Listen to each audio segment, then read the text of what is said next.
अस्सलाम वालेकुम दोस्तों, आमिया गमशाद अली ऐं तव्हां ॾिसी रहिया आहियो टेक इन सिंधी यूट्यूब चैनल। कीअं आहियो? मैं तो कयां सभु ठीकु हूंदा।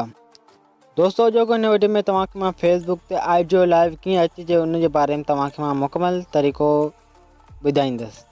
सो वीडियो खे आख़िर ताईं ॾिसिजो। जेकॾहिं चैनल ते नवां आहियो त ॻाढ़े बटन खे लाज़मी दॿायो ऐं पासे वारी घंटी खे हाल ते दॿाए जीअं हर नई चैनल वीडियो आम मिस न करे सघो। तो दोस्तों मां हिन चैनल ते फ्री इंटरनेट फ्री वायरलेस ऐं टेक्निकल जा वीडियो सिर्फ़ु सिंधी में अपलोड कंदो आहियां। जेकॾहिं तव्हां सिंधी आहियो ऐं सिंधी में ॾिसणु चाहियो था त असांजे यूट्यूब चैनल खे सब्सक्राइब करणु न विसारींदा। तो दोस्तों वीडियो को लाइक न कयो त वीडियो को लाइक करे वठो, चैनल खे सब्सक्राइब करे वठो ऐं पंहिंजी राय कमेंट में ज़रूरु ॾियो।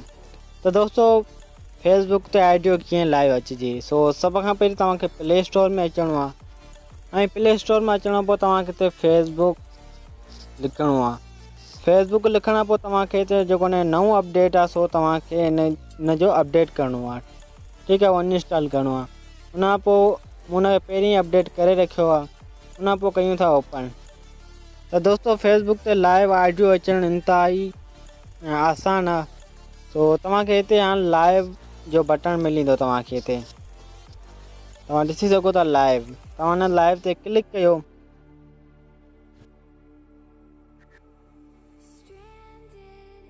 तो दोस्तों लाइव ते तव्हां जीअं क्लिक कंदा तव्हांखे हिते 3 डॉट जो ऑप्शन मिली वेंदो जंहिंमें 3 टुॿिका हूंदा आहिनि। तव्हां हिन ते क्लिक कयो ऐं उन खां पोइ तव्हांखे हिते हेठि ऑप्शन मिलींदो लाइव ऑडियो। तव्हां लाइव ऑडियो ते तव्हां क्लिक कंदा। हाणे तव्हां ॾिसी सघो था तव्हांजो जेको वीडियो हो सो ऑडियो थी वियो। उन खां पोइ तव्हांखे हिते ऑप्शन मिली वेंदो प्लस जो, जंहिंमां तव्हां फ़ोटो सिलेक्ट करे सघो था। प्लस ते क्लिक कयूं था ऐं उन खां पोइ तव्हांखे गैलरी में वठी वेंदो। ठीकु आहे, गैलरी में अचण खां पोइ तव्हां हिते को बि फ़ोटो पंहिंजो सिलेक्ट कयो।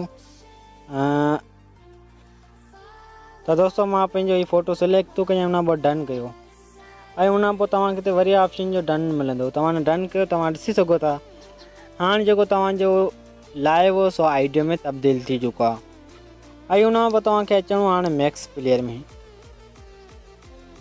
तो दोस्तों मैक्स प्लेयर में तव्हां अचो ऐं त तव्हां को म्यूज़िक नो कॉपीराइट हुजे या तव्हां पंहिंजे पसंदि जो म्यूज़िक तव्हां सिलेक्ट कजे उहो लॻाए ऐं तव्हां फेसबुक ते लाइव बैकग्राउंड सां गॾु अची सघो था। तमामु आसान तरीक़ो आहे। जेकॾहिं तव्हां हीअ वीडियो मुकमल त ॾिसंदा त तमामु आसान आहे। तो दोस्तों मैक्स प्लेयर में अचण खां पोइ तव्हांखे मां हिते को बि बैकग्राउंड रखी तव्हांखे मां हुनजो तरीक़ो तव्हां सेखारींदो। ठीकु आहे, त हिते को बैकग्राउंड आउं सिलेक्ट कयां थो।